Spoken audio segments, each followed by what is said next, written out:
I'm Judit Polgar, and I won against some fantastic players and 11 world champions. From those games, I want to share some of them now. The first game, when I played against Magnus Carlsen in 2012 in Mexico, it was a rapid event. He was world number 1 already at the time. If you see the position, you see that it was a King's Indian. I was a big King's Indian player all my life. At the same time, unfortunately, in this King's Indian, I lost a pawn. So if you calculate how many pawns white has, one more than I do.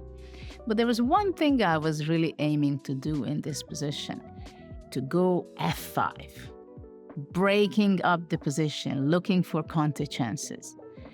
After f5, now white can consider to take e takes f5, but this would be leading that I can go e4 and open up this beautiful diagonal, long diagonal for my bishop.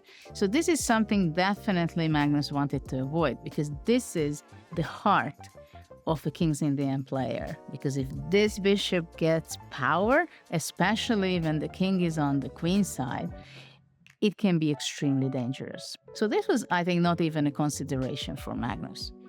So he took g takes f5, keeping my lion bishop here in the cage in g7. So obviously I was ready for my queen to capture that pawn. Now I'm attacking the rook, which became undefended after the move bishop f1. So now Magnus was playing rook e1. So for the moment, I felt that I have to start being active, staying active and activate some of my pieces. So from g8 with my knight, I went knight f6. I'm attacking now the pawn on e4 because the knight and bishop attacking on e4. The knight is protecting only once there. So now Magnus played knight d5. So the knight was a little bit out on b6. So he wants to block my bishop. I went rook a8, attacking the queen and also controlling. If I don't have the pawn already, let's have a very powerful rook over there, right? And then Magnus played queen b4, attacking my pawn on d6.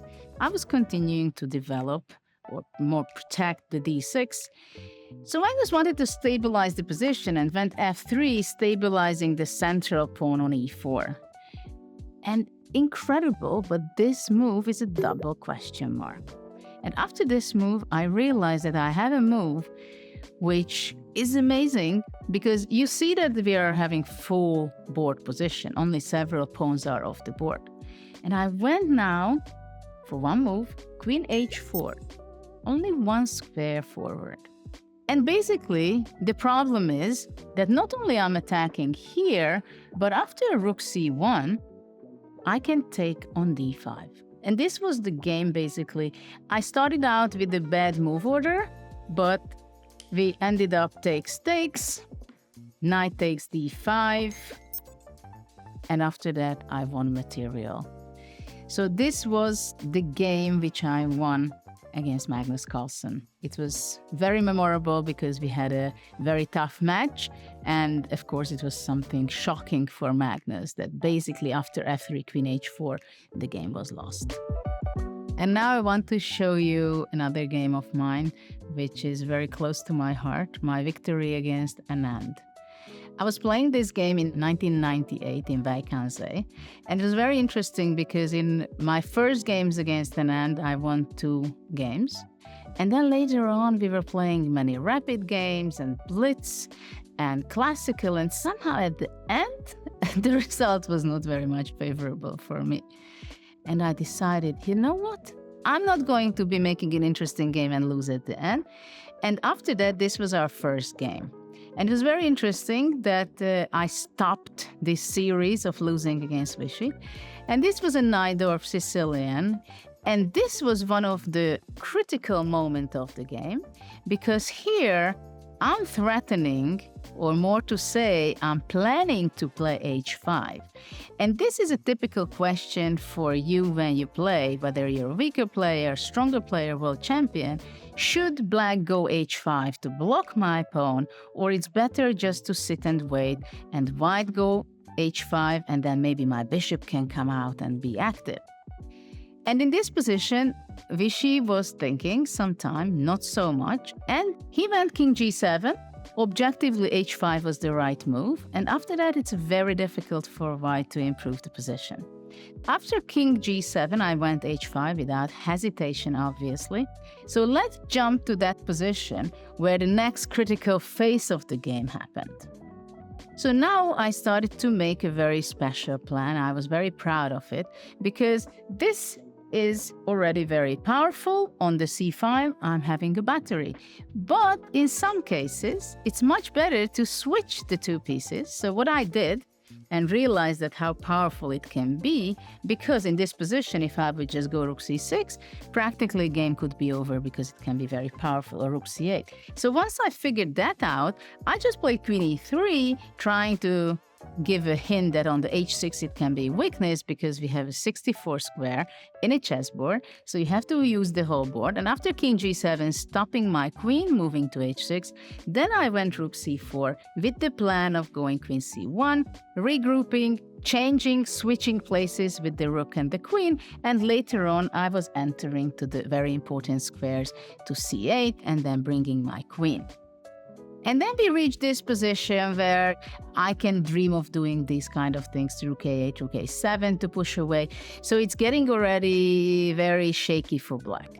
But here I found that there is a possibility that I can actually, before playing rook a8, I have even a better move. So I went queen e3 check, and my idea was if I push back the king to the 7th rank, then I'm going to be going rook a8, and the rook a7 will be unstoppable, and it's impossible to save the game for black. So after a check, black went bishop g5, provoking me playing f4. He didn't have to say it twice, I must say, because I saw that f4, if I have to play, I do it because I have my ideas there. Black has to be capturing on f4, but of course my idea was not to capture it back and weaken my king, that black can give a check on g4, but I had some very nice tactical idea going check. And after rook h8, bishop did not want to wait until the beautiful tactics, and he resigned here because after king g7, my plan was still not to take back the pawn but go queen d4 check, and after bishop f6, I would be making the fun time, taking queen takes f6, rook f6, a skewer with rook h7, and after king h7, with a check, taking the rook, and after that, taking the queen, and with an extra piece, I would win. So this was a memorable victory for me. Another victory I want to share with you, which I won against the world champion, against Garry Kasparov. It was in 2002 Moscow, playing in the Russia versus rest of the world. I was part of the world team, and it was a very interesting match playing in the Kremlin, and it was very tight, but still we were always having the lead. We won 52-48. This game, it's a rapid game, and it was so interesting and unexpected for me that Kasparov chose the Berlin opening. Why do you choose a Berlin opening if you're Kasparov? You're a sharp person, you like tactics, you like energy, you like initiative. He was playing most of his life against me, c5, obviously. We had a lot of interesting games, fireworks, tension. And when you play Berlin, you take out some of the tension of the game. And specifically in this position, I have a knight in the center in d4, protecting the pawn on c2 because this is on h7, the bishop is a powerful piece. And this is why I want to make my favorite move here, because g4 is a move which I played all my life in many different situations, in endgames, in sharp position, in many different cases. So g4, what is the plan of g4? First of all, gaining space is very important in chess, and taking initiative is even more important. You will see it in all the top players. They love initiative, they love space, they love activity for the pieces, crossing the 4th rank, 5th rank, putting the pieces more towards to the enemy territory. So the h4 bishop is not doing too much here, so Garry went back bishop h7. I improved my king to g2 because it just stands much better there. And then h5 was played by Kasparov, so I went knight f5, and in the next few moves, I just improved my pieces with king f3, rook d2, and gaining more space in this game. And now let's go to another interesting moment of the game. So by this moment, Kasparov also wants to break out from the position, loosening up a little bit, simplifying the position, exchanging pawns. So he went f6. But after f6, I felt there is a momentum. And I went bishop f4 from e3, trying to put pressure on the c7 pawn. So now I'm threatening to take on f6 and also bring my rook. Now black took bishop takes f5, eliminating my very active knight, and playing f takes e5.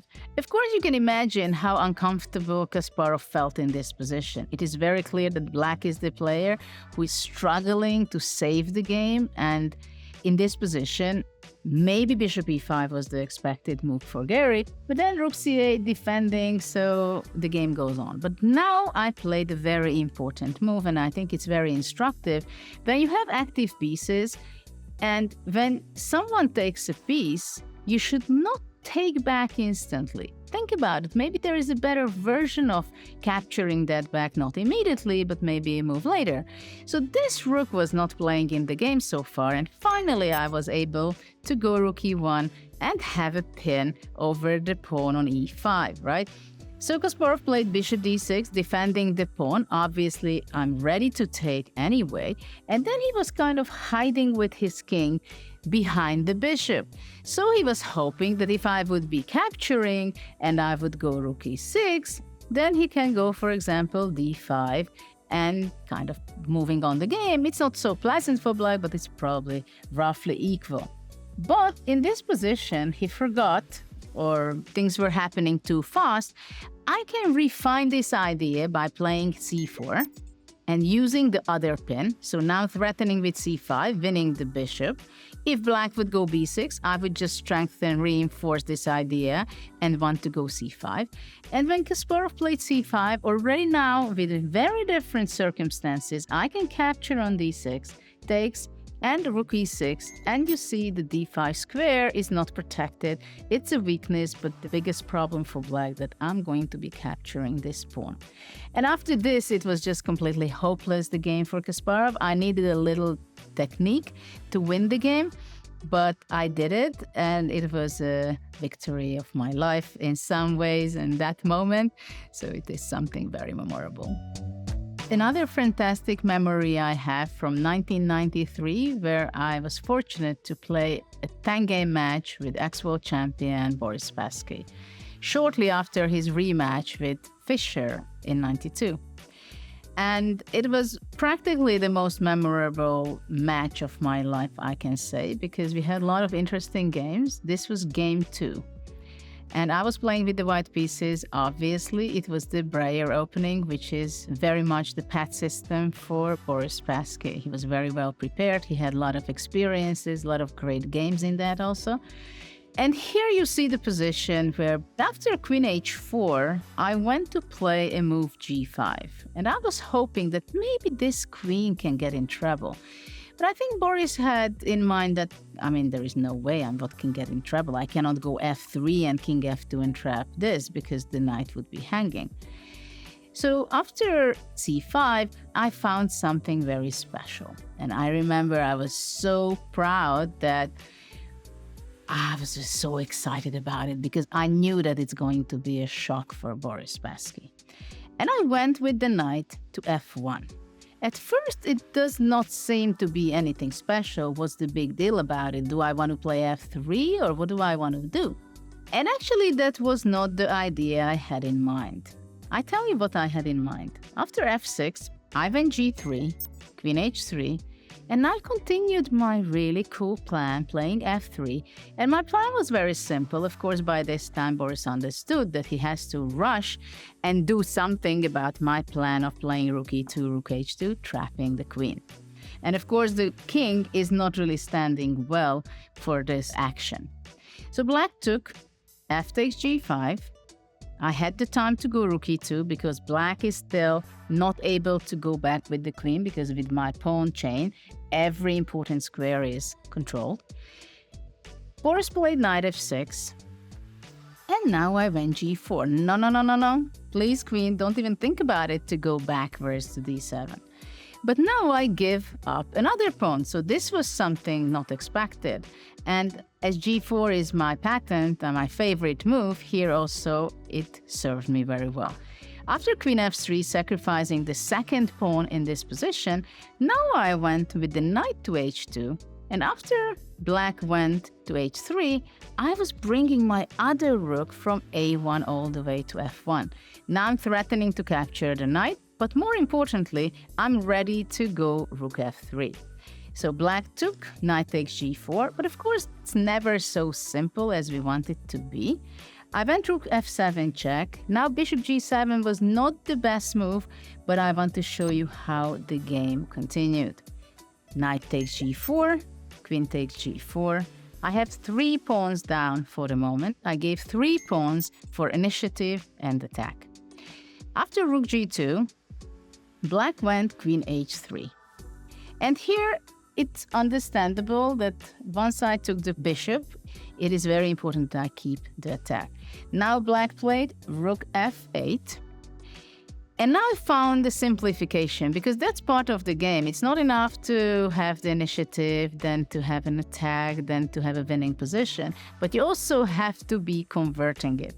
And sometimes it's easier to simplify the position. By this time, it was time trouble for Boris quite a bit, but this was the first time I was playing with the Fischer clock, because it was the premiere of that clock at the Sveti-Stefan rematch of Fischer-Spassky, and this was the second time in an event where we tried it. So after every move, we received 30 seconds, which was needed for Boris, but I was playing faster.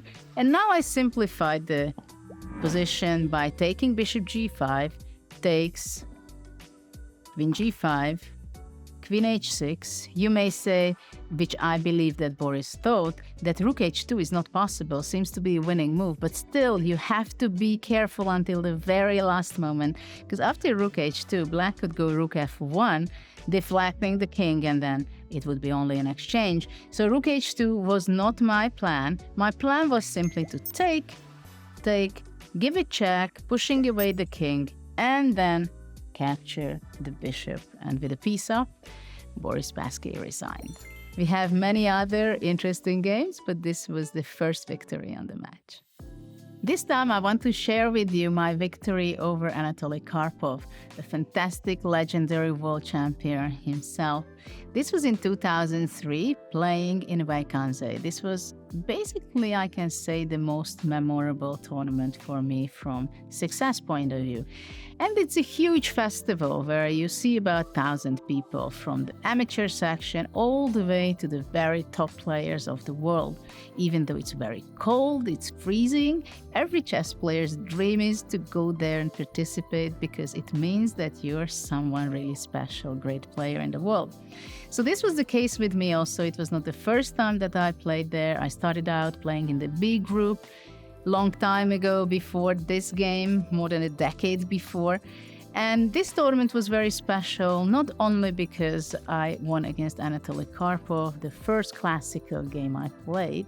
I won with the black pieces, but also because I was in a race with Anand for the first place until the very last moment. I had a lot of great, interesting games, wins, fights, and at the end, Anand won the tournament. I became only second, but it was a fantastic memory for me.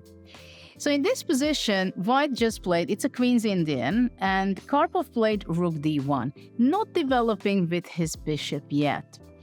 So in this position, I realized that maybe there is an opportunity for me to take activity and maybe to take initiative. So I thought, okay, why can't I go a5, trying to go from the side, asking this pawn, what do you want to do? Because my plan is maybe just to take and attack it from the side with rook a4. So after a5 is a typical reaction to go b5, not allowing my rook to be active, not allowing to open up the position, the a5.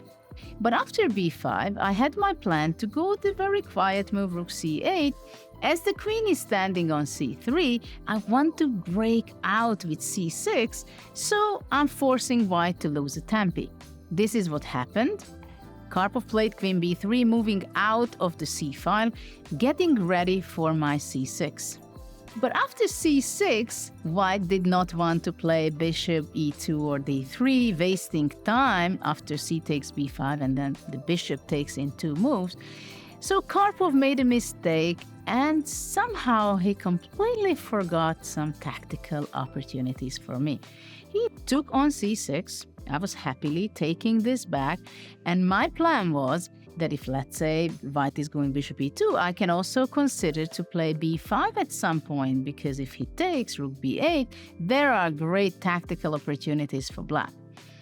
So white wanted to block this opportunity for black to play b5 and went bishop b5. And I have the feeling that just when bishop b5 was played and he released his hand, immediately he had noticed what kind of blunder he made. It's just an exchange of bishops. I went bishop b4 check, a takes b4, bishop takes b5. You can say that what's the big deal? Why am I complaining so much about white's position? It's just an exchange of pair of bishop. But there is a big change in the position in evaluation. Why? Because this b5 bishop is going to be much stronger than the b2, and mainly because I'm cutting off the opportunity for white to castle. And it is also very important that after b takes a5, I cannot take this back because I'm hanging my bishop on b5, but I have the intermediate move, bishop c4, which I like very much. That intermediate moves can change the course of the game. Queen a3, it's not the best move, but the idea was for Karpov that after b takes a5, he's looking for counter chance, and of course it would be great for white if he could be exchanging the queens. This was absolutely not my idea to allow that. So in this position, I had to think. It was a very important moment, I must say, because it seems like I can't really improve my position so fast.